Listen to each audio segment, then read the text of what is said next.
আমার তৈরি হয়ে গেল চিংড়ি মাছের থোড় বড়ির চচ্চড়ি। আজকে আমি একটা খুব পুরোনো দিনের রান্না তোমাদের সাথে শেয়ার করব। জানি এটা কেউ খেতে পছন্দ করে না, কিন্তু এইভাবে করে দেখো, সবাই আঙুল চেটে খাবে। তার জন্য আমি নিয়ে নিয়েছি, এটা হচ্ছে থোড়টাকে আমি চেঁচে নিয়েছি। এবার আমি কেটে নেব, এটাকে পাতলা পাতলা করে ছোটো ছোটো করে কেটে নেব। থোড়টা আমি কেটে নিয়েছি, এর মধ্যে আমি নুন আর একটু হলুদ দিয়ে ভিজিয়ে রাখবো। ভাবছো তো যে থোড় আবার কি দেখবো রেসিপি, এটা কিন্তু দেখতেই হবে। দেখো আমি কিভাবে করছি, ভালো লাগবে, আমি গ্যারান্টি দিয়ে বলছি। 10 থেকে 15 মিনিট এটা আমি ভিজিয়ে রাখবো।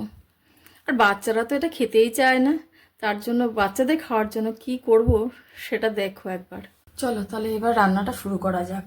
কড়াইতে দিয়ে দেবো তেল, গরম হলে এর মধ্যে দিয়ে দেবো কটা বড়ি,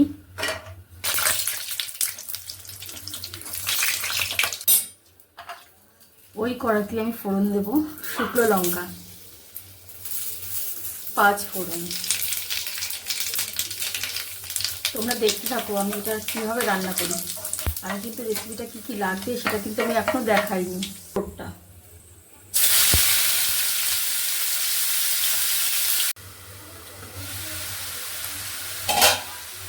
ভাজা ভাজা হয়ে গেছে, এর মধ্যে অ্যাড করব আমি সর্ষে বাটা।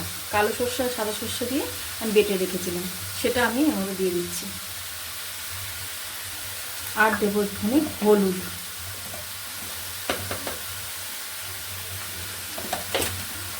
আর একটু কালার আনার জন্য দেবো একটুখানি কাশ্মীরি লঙ্কা। সর্ষের মধ্যে নুন দিয়েছিলাম সেটা আমি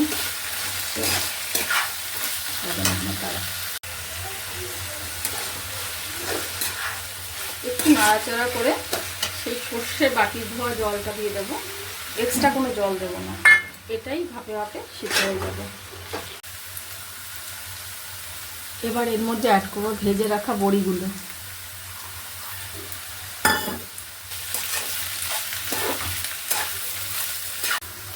এতক্ষণ আমি দেখাচ্ছিলাম নিরামিষভাবে, যারা নিরামিষ খাবে না তারা, যারা আমিষ খাবে তারা এর মধ্যে কিছুটা চিংড়ি অ্যাড করে দেবে, তাহলেই আমিষ হয়ে গেল।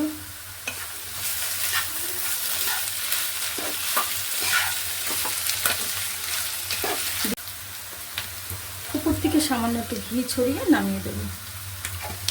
আমার তৈরি হয়ে গেল চিংড়ি মাছের থোড় বড়ির চচ্চড়ি। রেসিপিটা কেমন লাগলো তা অবশ্যই কমেন্টে জানাবে।